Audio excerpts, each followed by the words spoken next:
68 жаштагы Роза Иманкулова 2015 жылдын ноябрь айынан бери Бишкек шаарындагы Ленин райондук карлар үйүндө баш калкалап келет. Каармандын бир көзү төрөлгөндө эле тубасы азиз болгон. Ал эми экинчи көзүн алдырып салууга мажбур болгон. Буга чейин 6 баланы тарбиялап өстүргөн эне аларга жүк болбош үчүн бул жайга өз калоосу менен келген. Мен бияка келгеним кыздын колунда болуп калдым. Карайлап калдым да дегенде. Азыр жакшы, кичине ары бери өзüm жүрөп өзүмдү адегенде өлөрүм санап калгам да. Анан кыздар багып атты.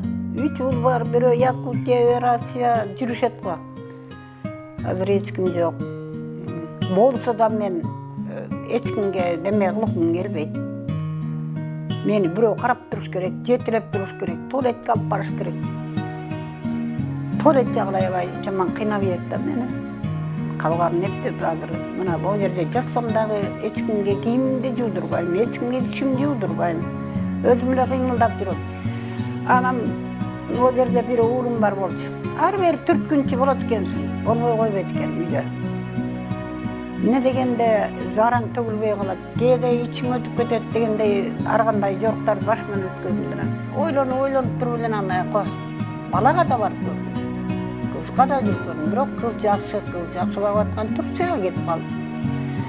Ары бери сүрүлүп отуруп аягымда ушакта өзүм ыктайладым. Бала кезинде бардар турмуш кечирген Роза апа 7 туугандын 4-сү. Бирок учурда алар менен катташпайт. Кыз уулдары чет жерден келсе, алардын колуна барам деген каарман кээде бул тагдырга таарынып ыйлап алат. Менин ушундай кылып койду, андан көрө алып кетпейби деп. Мен ушундай деген тартам.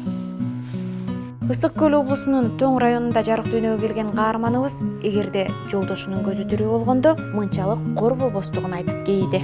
Атаңырай, ошо киши болсо мен бияка кор болбойт элем. 2008-жылы өлдү ал киши.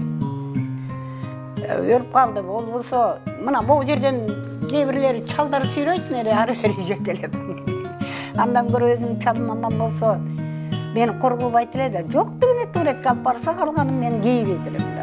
Ал эми Карлар үйүнүн директору Айчүрөк Алышева бүгүнкү күндө хан сарайлары бар туугандары карларды үйүнө батырбай, бирок пенсиясын уялбай эле алып кеткен учурлар бар экенин айтат.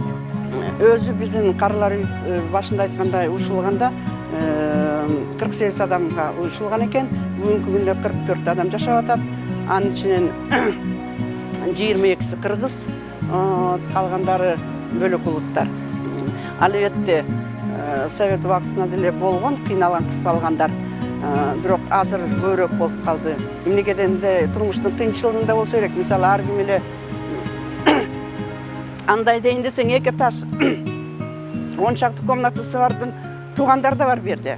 Мисалы тайкеси да. Мындан башка булар өзүнүн пенсиясын, пособиясын алышат. Анын өкмөт каржылаган жанагы базовый часть деп коебуз. Ошонусун эле өкмөт кармап калат. Калган акчасы колдоруна калат. Ошол эле уруп согуп, айдап жиберген бала чака, небере, чеберелерине ошол акчаны келип алып кетишет. Эки көзү көрбөсө дагы сезүү туюму күчтүү Роза апа адамдарды дароо үнүнөн таанып, баардык нерсени өзү жасоого аракет кылат. Ал тургай кээде маанайы жакшы болсо, иш-чараларды ырдап бийлейт. Бүгүн бизге дагы созулгонду ырдап берди. Кыргызстан эле жөндөр да эне. Сүйүү жөндөр. Bizim eken bakıtabay şangabay, bizim eken jarıqabay tangabay. Kayda barsan zukanın ülleri, kanki turan tolkundan öpjürgabay. Uksam günü ayasmanga jetemin. Статистика боюнча бүгүнкү күндө Кыргызстанда 2000ге чукул адам карлар үйүндө баш калкалайт. Муну менен коомдо улгайган адамдын кадыры жоголуп бараткандыгы байкалат. Баласынын келечекте жакшы адам болуусун каалап, муздакта жылуулук, ысыкта көлөк болуп берген ар бир ата эне карыган маалында төрдө өз баласынын колунан чай ичип отурбастан карлар үйүндө күн кечирип калаарын билбесе керек.